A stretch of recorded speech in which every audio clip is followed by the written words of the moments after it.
उपस्थित राहिले। या ग्रामसभेचं नियोजन करण्यामागे गेल्या 10 दिवसापासून या ठिकाणी बसलेले सर्व मान्यवर व सर्व कार्यकर्त्यांनी मेहनत घेतली आणि एक नव्हे तर किमान 10 वेळा वेगवेगळ्या ठिकाणी मिटिंगा घेतल्या, सभा घेतल्या आणि त्यातून या विषयाची चाळणी करून हे प्रमुख विषय शिर्डीतील नागरिकांच्या व भाविकांच्या संबंधित असलेल्या वेगवेगळ्या विभागाला दिलेल्या निवेदनाचं मी या ठिकाणी वाचन करतो।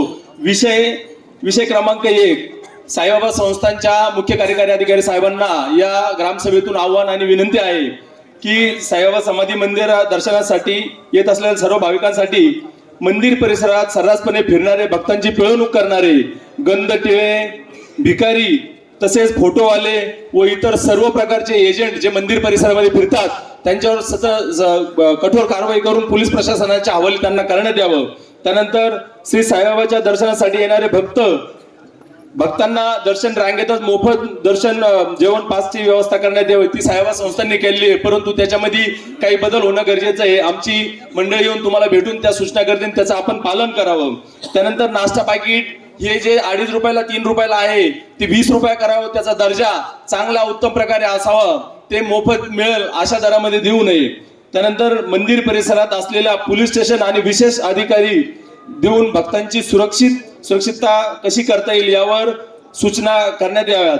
सुरक्षा विभागाने श्री साईबाबा मंदिरातील समाधीला लावलेल्या काचा हटवण्यात याव्या। अनेक वर्षाची शिर्डी ग्रामस्थांची या ठिकाणी मागणी आहे। अनेक वेळा आम्ही आंदोलन केलं, आम्ही स्वतः जाऊन काचा काढल्या, परंतु प्रशासनाला साईबाबा संस्थानला काय त्यातून काही निष्पन्न होत नाही, जाग येत नाही। त्यानंतर श्री साईबाबा संस्थानने भक्तांच्या सुरक्षेसाठी दिवसा व रात्री गस्त घालण्यासाठी सुसज्ज वाहनांची सुरक्षा रक्षकांची नियुक्ती करावी। साई भक्त व ग्रामस्थांच्या सुरक्षेसाठी साईबाबा संस्थांनी टोल फ्री नंबर तयार करावा व साईबाबा संस्थान करू शकतं पोलीस प्रशासनापेक्षा साईबाबा संस्थांनी किमान 3 गाड्या वाहने उपलब्ध करून मंदिर परिसरामध्ये जे पोलीस सुरक्षेसाठी आहे त्यांना रात्रीची गस्त घालवण्यासाठी सूचना करावी, तशी त्यांनी कारवाई करावी। त्यानंतर कैलासवासी रावसाहेब पाटील गोंदकर यांच्या ओपन प्लॉट मध्ये त्या ठिकाणी साईबाबा संस्थांनी कंपाऊंड करून लाईट व्यवस्था करून CCTV लावा, तसेच सुरक्षा रक्षकाची त्या ठिकाणी नेमणूक करावी।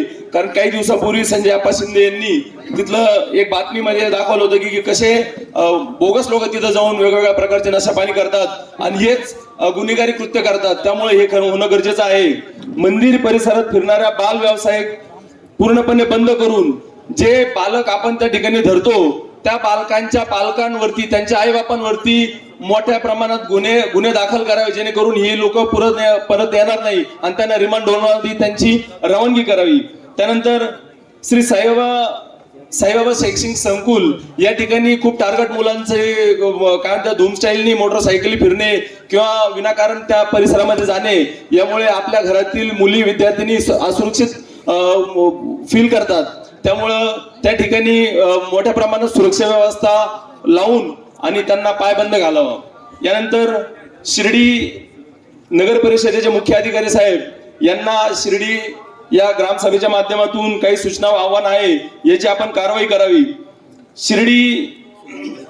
शिर्डीतील सर्व ठिकाणी जी असुरक्षितता वाटते याच्यासाठी सर्व ग्रामस्थांनी ग्राम सुरक्षा दल स्थापन करण्याचा निर्णय केलेला आहे, तसेच कृती समिती स्थापन करण्याचा निर्णय केलेला आहे। ज्यांना कोणाला त्याच्यामध्ये सहभागी व्हायचं त्यांनी शिर्डी नगरपंचायतीमध्ये त्याचे ऍप्लिकेशन द्यावा, अर्ज द्यावा आणि शिर्डी नगरपंचायतीच्या सर्व अधिकाऱ्यांना विनंती आहे की आपण ग्राम सुरक्षा दल स्थापना व कृती समिती स्थापनेसाठी जे आवश्यक गोष्टी असतील त्या सर्व करून त्याची जाहीर नोटीस काढून आणि त्याची कारवाई करण्यात यावी। त्यानंतर शिर्डी शहरातील सर्व मुख्य चौकातील सिग्नल हे पूर्णपणे बंद आहे, त्यामुळे ट्रॅफिक जामचा वारंवार आपल्याला मनस्ताप सोसावा लागतो, भाविकांना त्याचा त्रास होतो, ते पूर्ण क्षमतेने पुन्हा एकदा चालू करण्यात यावे। त्यानंतर संपूर्ण पालखी रस्ता मंदिर परिसरातील सर्व रस्ते CCTV नियंत्रणाखाली आणण्यात यावे व त्याच्यावरती एक कंट्रोल रूम ठेवून आणि एक निरीक्षक 24 तासासाठी ठेवा।